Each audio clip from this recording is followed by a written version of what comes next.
sejumlah tokoh koalisi Netanyahu menyuarakan agenda aneksasi tepi barat. Menteri Keamanan Nasional Israel Itamar Ben-Gvir menyebut pengakuan Palestina adalah hadiah bagi Hamas dan memerlukan tindakan balasan segera. Ben-Gvir menyerukan penerapan kedaulatan segera di Yudea dan Samaria, serta pembubaran total otoritas Palestina. Yitzhak Wazelau dari Partai Otzma Yehudit mengamini seruan tersebut. Menteri Perhubungan Miri Regev bahkan menulis di X bahwa kedaulatan sekarang, tanah Israel milik negaranya untuk selamanya. Menteri Ekonomi Nir Barkat juga menilai tanggapan Israel harus mencapai penerapan kedaulatan di tepi barat. Langkah ini menjadi respon langsung atas pengakuan Palestina oleh Inggris, Kanada, dan Australia. Pengumuman ini dimaksudkan untuk mendorong solusi dua negara dan menjamin hak Palestina untuk bernegara. Namun di Israel, langkah itu membuat gejolak besar di panggung politik. Tokoh-tokoh koalisi pemerintahan Netanyahu langsung menyerukan agenda aneksasi tepi barat sebagai respon.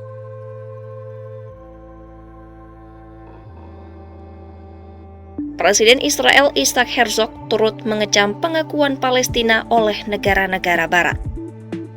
Ia menyebut langkah ini tidak akan membebaskan sandera, tidak membantu perdamaian, dan hanya akan memperkuat kekuatan kegelapan. Sementara itu, oposisi menilai langkah ini sebagai bencana diplomatik yang harusnya bisa dicegah. Yair Lapid menyalahkan pemerintahan Netanyahu atas kebijakan yang membuat Israel terisolasi. Sementara Benny Gantz menilai pengakuan ini hanya akan memperkuat Hamas dan memperpanjang konflik. Tak hanya itu, Yair Golan menyebut pengakuan ini destruktif bagi Israel dan mengatakan pasca serangan 7 Oktober, pembahasan negara Palestina tidak relevan. Sebelumnya, Perdana Menteri Israel Benjamin Netanyahu telah menolak keras pengakuan Palestina oleh negara-negara barat. Dalam video berbahasa Ibrani, Netanyahu menuduh beberapa negara memberikan hadiah besar kepada Hamas setelah pembantaian mengerikan pada 7 Oktober lalu. Netanyahu menyebut negara Palestina tidak akan terjadi di sebelah barat Sungai Yordan. Ia membanggakan bahwa di bawah kepemimpinannya, pemukiman Yahudi di tepi barat telah berlipat ganda dan akan terus dilanjutkan. Ia menyatakan respon Israel atas langkah ini akan diumumkan setelah kunjungannya ke Amerika Serikat untuk bertemu Presiden Donald Trump dan berpidato di PBB. Di Ramallah, otoritas Palestina menyambut pengakuan negara-negara barat sebagai langkah bersejarah.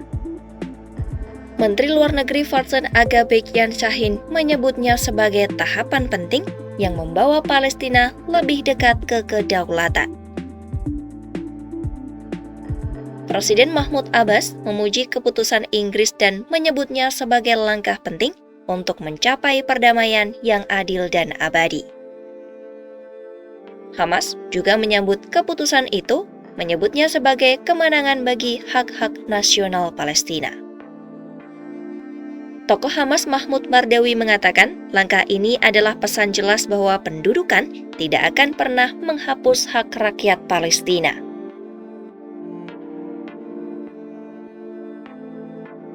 Hingga saat ini, lebih dari 145 negara telah mengakui Palestina sebagai negara merdeka. Langkah Inggris, Kanada, dan Australia dipandang sebagai momentum baru yang bisa memicu negara lain untuk bergabung. Namun, dorongan aneksasi dari tokoh-tokoh koalisi Israel menunjukkan perbedaan jalan yang semakin jauh antara Israel dan sebagian besar komunitas internasional.